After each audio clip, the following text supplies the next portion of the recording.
tu mirm faram, ye the awe that modisse ye oes.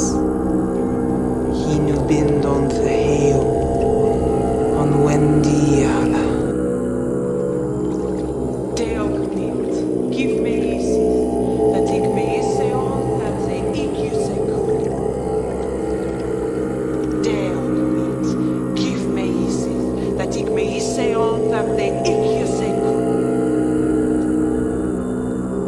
Ye gadra ana here from this sebune, und heore blodte, swade te nu avuye und nu svelte not, ac libea on echnis. Ye here me magnit awak, bea stranga steacra fobrek thawane, Upares arek.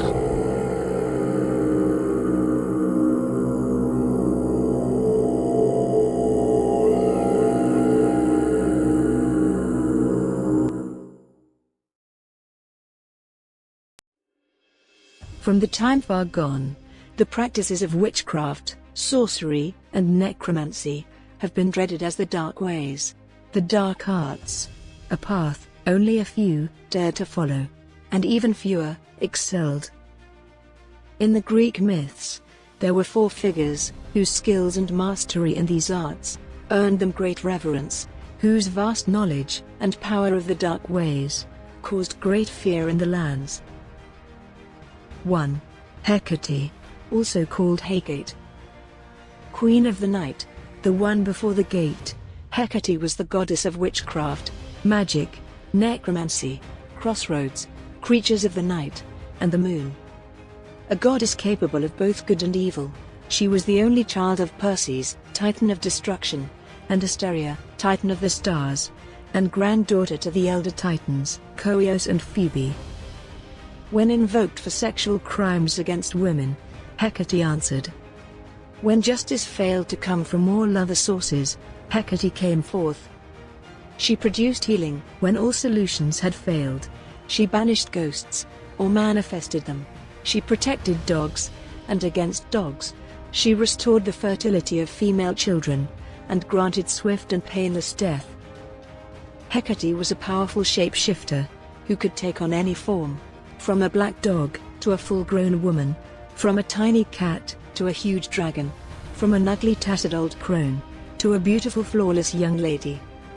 As the guardian of crossroads, Hecate is usually represented as having 3 faces, and carrying a torch to show her association with the dark knights, or holding a skeleton key that unlocks the gates of all realms. Also strongly associated with hounds, she was always accompanied by them.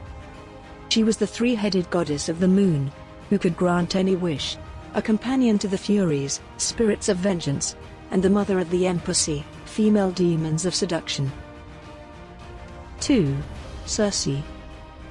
Well versed in the arts of herbs, potions, spells, and incantations, Circe was the powerful enchantress daughter of the god Helios and the nymph Perse, and the sister to Pasiphae, queen of Crete, and Aeetes, keeper of the Golden Fleece.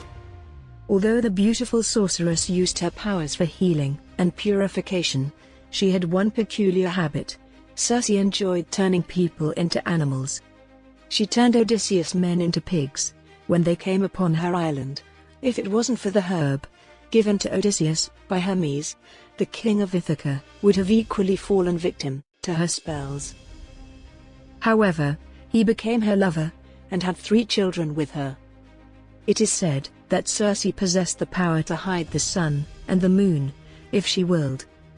She was attended to by nymphs, and when in need of guidance or spiritual assistance, she invoked the presence of dark deities like Chaos, Nyx, and Hecate.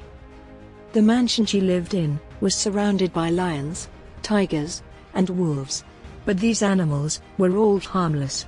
Now why was that? Because they were once men. They were victims of her magic. 3. Pasiphae.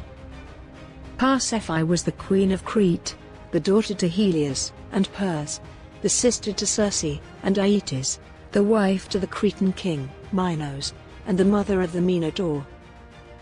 She was an ardent practitioner of black magic and witchcraft, and like Circe, she had great knowledge of magical herbs, spells, and concoctions.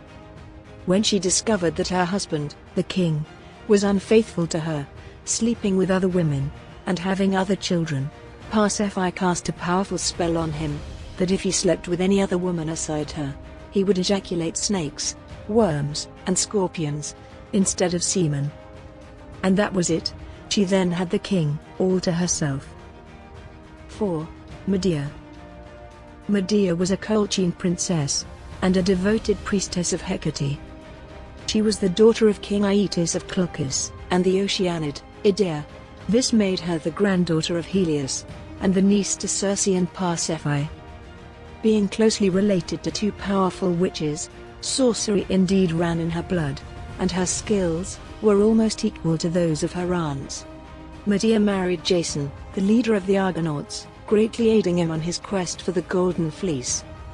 King Aeetes was bent on keeping the fleece in his kingdom, and so he sent Jason on a number of deadly tasks to make him fail. But in each of these tasks, Medea was there to help her husband, and to ensure his success. When Jason encountered the great Sparti warriors, born from the dragon's teeth, sown by Cadmus, it was Medea who showed him how to turn the warriors against each other. Medea protected him from the fire-breathing bulls of Aeetes, and put the Colchian dragon to deep sleep, making sure Jason safely retrieved the fleece from the dragon's nest. She went further to murder her half-brother, Aspertus, so the Argonauts could sail away. Were it not for her help, the Argonauts would never have succeeded on their mission. However, after the quest, when Jason betrayed her for another woman, Medea became dark and vengeful. She killed her husband's newfound lover by gifting her a garment laced with her deadly potions. Then she killed her own children, the children conceived with Jason. Medea later returned to her homeland, where she used her powers to eliminate her father's usurpers, reinstating him as king once again. These are the four greatest sorcerers in all of Greek myths.